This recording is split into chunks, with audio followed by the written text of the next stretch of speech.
playing against your dad in the driveway when you're 8 years old. What do you do? Wemby, three, you bet! Plus the... Before we even get into the box score, let's just say this out loud.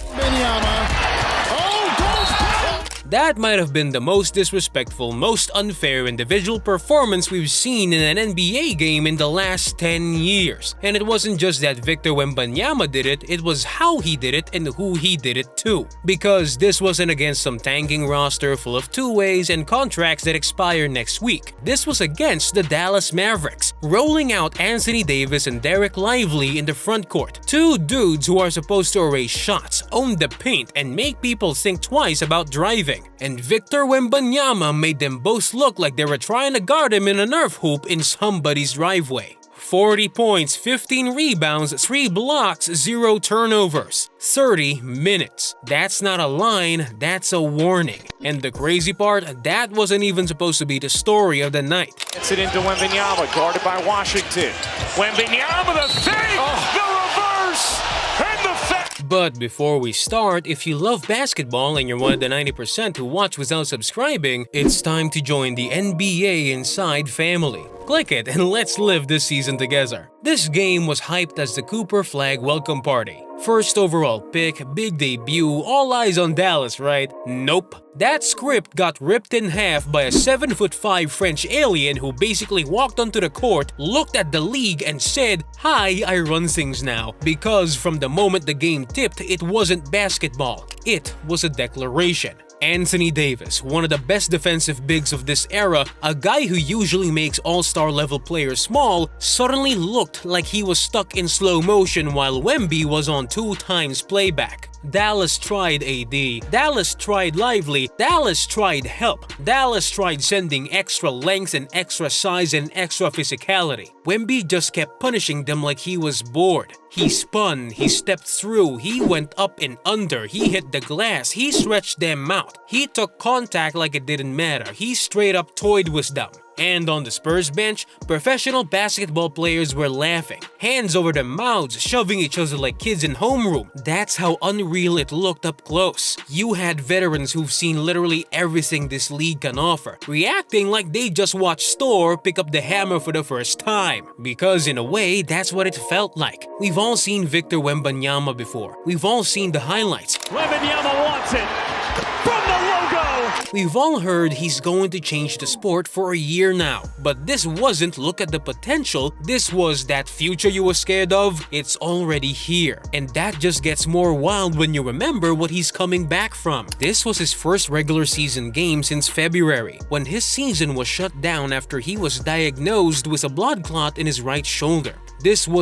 That's not sprained ankle, be careful, that's real, that's scary, that's career altering. And he came back from that looking like this. Here's what happened in between. Wembanyama didn't just rehab, he rebuilt. He spent the offseason literally remaking his body and his mind.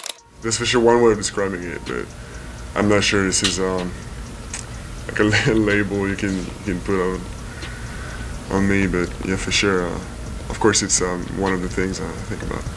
Doctors cleared him, and after that, he went all in on what he called a violent strength program. He didn't tiptoe back, he attacked it. He added real muscle. He's up around 240 pounds now. That's a massive jump from his draft frame. And you can see it. He's not getting bumped off his spots anymore. He's using his chest on drives. He's sealing defenders. He's snatching rebounds in traffic instead of just reaching over people like a crane. He's playing through contact, not just around it. This isn't tall and talented Victor. This is, oh no, he's strong now Victor. And it wasn't just physical. He spent the summer all over the world, training, learning, sharpening. He went to places like China and Japan. He studied Shaolin Kung Fu. He did Chan meditation.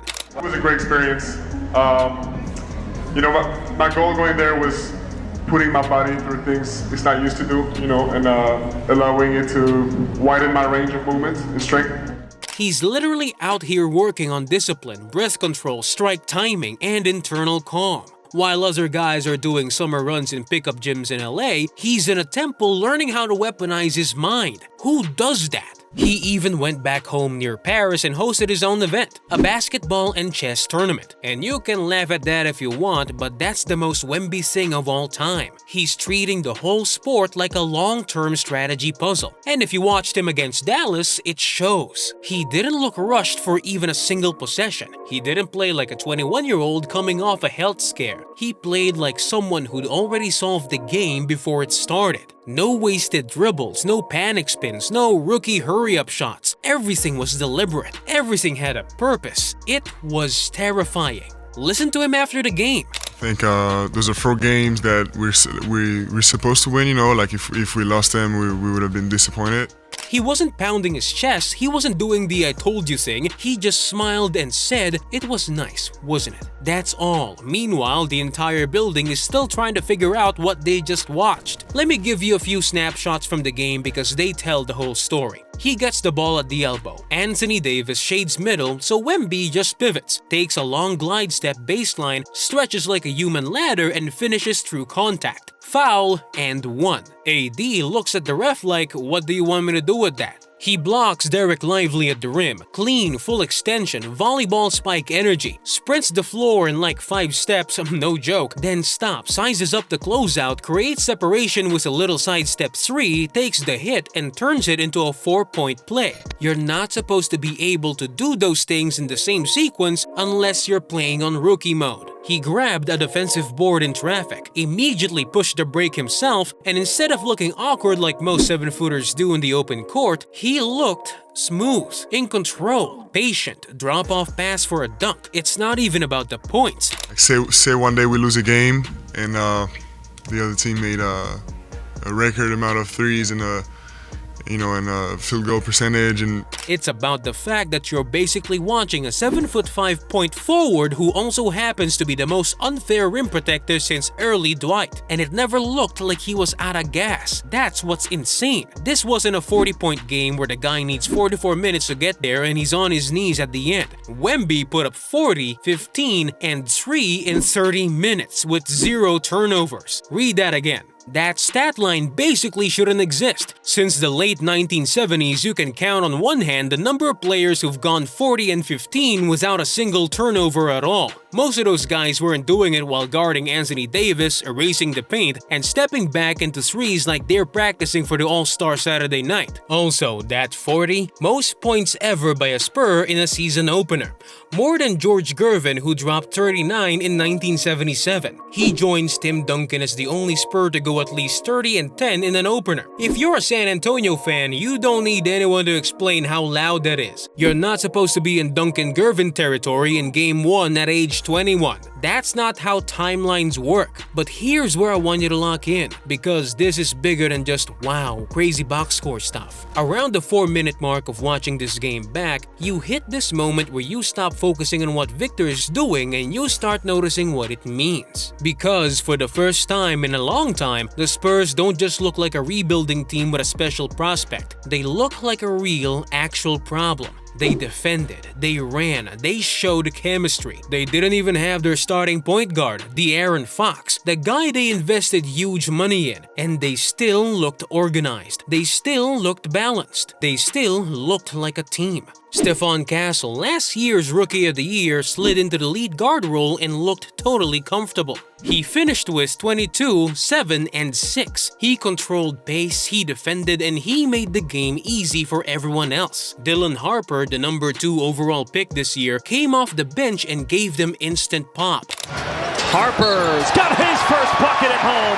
Count it in a foul. Scoring, attacking, injecting energy into that first quarter run that basically cracked the game open. Here's the part that should scare every other front office in the league. Castle and Wembanyama either scored or assisted on 42 of the Spurs' first 60 points. 42. That's chemistry. That's work. Castle literally said after the game, it's reps, it's film, it's knowing where he wants the ball and where the double's coming from. That's not we're excited to be here, that's homework. And that's what makes this so different from last year's Wemby is insane but the Spurs are just vibes version. Because last year, yeah, you could double him and trust the other guys would panic or cut the wrong way or miss the read. Now, you send 2, he spins baseline, hits the smooth mid-post jumper anyway, and if you keep sending 2, you're giving up dunks, kickouts, or free throws. You're running out of answers. You saw Dallas try to show him help from the nail. You saw Dallas try to body him early with a forearm and throw off his timing.